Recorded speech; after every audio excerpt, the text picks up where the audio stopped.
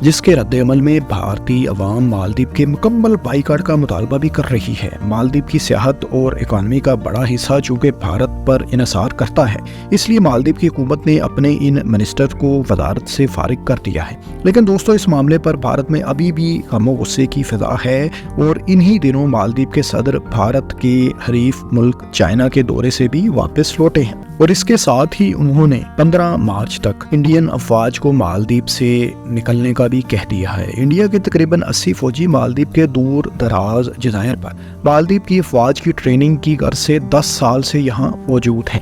بھارت اور مالدیپ کے مابین تاحال یہ کشیدگی کی سی صورتحال جاری ہے اور حکومتی سطح پر دونوں ممالک اس حوالے سے بیانات بھی دے رہے ہیں۔